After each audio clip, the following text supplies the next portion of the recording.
This is the Yoga Sutras of Pantanjali, Book 1, Sutra 10, which is about sleep.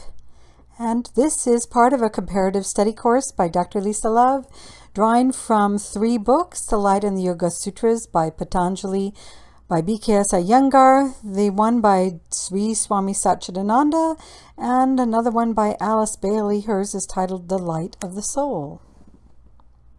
So let's look at how our 3 authors are interpreting the Sanskrit. Starting with Swami Satchidananda, the mental modification supported by cognition of nothingness is sleep. BKS Iyengar, sleep is the non-deliberate absence of thought waves or knowledge. And Alice Bailey, passivity, sleep, is based upon the quiescent state of the vrittis, or upon the non-perception of the senses. So here is my simple interpretation summarizing the readings from these 3 books. And again, I encourage you to read the commentary that our 3 authors have yourself. It's often much more extensive than what I'm summarizing here. And sleep is quite a topic to focus on. Primarily, the authors we are studying are talking about stilling the modifications of the mind so that we are capable of entering into samadhi. But as you will see later in this video, there are quite a few angles we can take on sleep. Therefore, I will make this commentary in this video short and have created supplementary videos for you to access to learn more about this topic. And in general, as we learn more about what sleep is, the various types of sleep, and how to become a master of sleep so that we work with it more consciously, we overcome the difficulties that the mind modifications can present to us in regards to sleep. So let's look at what Swami Satchidananda's commentary is about. And again, he interprets the Sanskrit as the mental modification supported by cognition of nothingness is sleep. So Swami Satchidananda has a little commentary on this sutra, and he focuses primarily on the thought of having no thought, the cognition of nothingness, except the thought of emptiness in the mind when one wakes up. He also hints at, as we go into sleep, how we need to be able to quiet the mind modifications so we can enter into deep dreamless sleep where we get into delta brainwave patterns, which we also access when going into samadhi. So we're getting some hints here about the necessity of how to work with the mental modifications and quiet them down as we enter into sleep and come out of sleep as well. Let's look at Iyengar's commentary, or at least my summary of it. And again, he interprets the Sanskrit as sleep is the non-deliberate absence of thought waves or knowledge. Interesting phrase there, the non-deliberate absence. And BKS Iyengar talks more specifically about dreamless sleep, deep dreamless sleep, than Swami Satchidananda did. And he mentions how the 4 modifications of the mind stuff, correct knowledge, illusion, fancy, and memory, all cease in deep dreamless sleep. Here we enter the void, or that feeling of emptiness, that same sense of emptiness that Swami Satchidananda wants us to maintain as we come out of sleep into waking consciousness. And the secret is also to learn how to maintain that feeling of emptiness when we are awake. That, to me, is that level of quiet receptivity.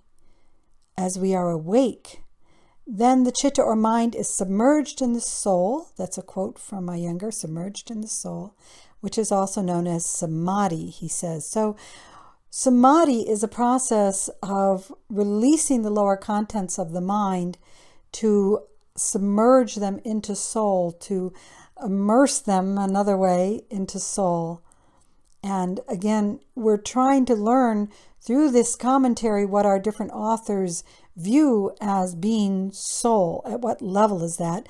And if you're following these videos, you are very familiar with our model, which I'm not repeating here, about the physical, mental, emotional, or I should say physical, emotional, mental, Buddhic, and Atmic planes. Iyengar also throws a different slant on this. He talks about 3 types of sleep. Tamasic, and that's where we feel heavy and dull after sleep. We wake up and we're still lethargic, like we're not well rested yet. Rajastic, where our sleep is disturbed a lot through the night. The mind modifications are too active and we keep having our sleep interrupted. And sattvic, where we feel light and refreshed after sleep. And especially in a separate video I'm creating on brainwave patterns, sattvic sleep happens when our brains shut down primarily into deep, dreamless sleep. That's also known as the delta brainwave patterns. Alice Bailey's commentary, passivity, interesting word that she's using there, or sleep, is based upon the quiescent state of the vrittis, or upon the non-perception of the senses. And here's my summary of what she has to say. She has a lot to say in her book, by the way. And she starts with a very different emphasis in her commentary. She talks about the difference between passivity and samadhi. So she really wants us to get an understanding of, are we in samadhi or not?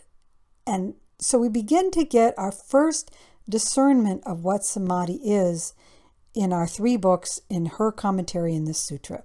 That's going to continue in all of our authors' commentary, except Sri Swami Satchidananda doesn't have much to say in the later books on the Yoga Sutras. But Alice Bailey actually has a lot to say. She has the most to say of these 3. But she says, when we meditate, the goal is not to create a blank mind that leads us into a trance-like passive state. This passive mind, where one's own mind becomes blank, she says can actually be dangerous and can lead to, here's her quote, hallucinations, to delusion, to wrong impressions, and to obsessions. And these are very different than entering into a state of samadhi, which is paradoxically a quiet but awake and alert state. It's very different. You're not forgetting who you are and some entity is coming in and you're channeling that entity and you don't really know what you're saying, or you're not accessing your own thoughts and some other being is saying something through you, or you just kind of go blank and you kind of wake up and come out of a meditation and wonder where the heck you're at. I used to do that when I first started to learn how to meditate in the early 1980s. The teacher that I had called it kunjing out. I don't know where that word came from, but she would be guiding us in a meditation and I would wake up 10 minutes later and not even remember what she said, remember that I was in a meditation. That's blanking out. That was her words for kunji, blanking out. We're not meant to blank out. We're meant to keep the mind quiet, awake, and alert. And that's how we enter into a state of samadhi. Alice Bailey then goes on to talk about 6 different kinds of sleep, which are different than the 3 types Iyengar is talking about: tamasic, rajasic, and sattvic. He's discussing the kind of sleep we experienced upon waking up. Bailey is discussing different levels of sleep. This is one of the reasons I'm including her book, because of all the translations I've read. She has, and I've read several translations of the Yoga Sutras, more than the 3 books I'm using here. She has some of the most interesting ideas, and that's why I've included her. So, different levels of sleep. 1, the sleep of the physical body, where the brain shuts down and in a sense is just recharging. That's one type of sleep. How the mental modifications of the mind go to sleep or are quieted down, either because you're kunjing or trancing out, they've just gone to sleep and you're like, where was I? What was I thinking? What happened in that meditation? I don't remember anything. Who was being channeled through me? What the heck was going on?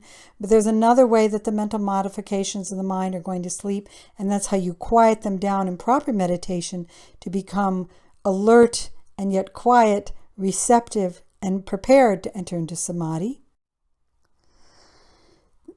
Then Bailey goes on to say a 3rd type of sleep is what she calls the sleep of the soul. That's such an interesting phrase. And what she's really talking about is that for a long period of time, we are asleep to or unaware of who we are as a soul or peaceful self. We don't know that I am that I am. We either don't believe that there's any kind of soul or self at all. We're very materialistic or nihilistic.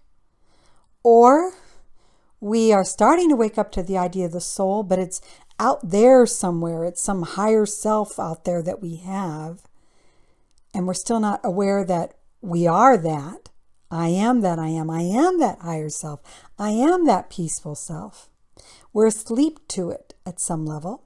Then there's 4, the sleep of the medium, which we've talked about already a little bit, where the person goes unconscious in order to allow other entities to take over the mind, which she describes as actually a dangerous practice, because you're surrendering your own mind to this process and you don't have that sense of discernment to understand what is being channeled through you. In fact, I used to teach this years ago, in the 1990s actually. She has 16 different interpretations of what goes on in channeling.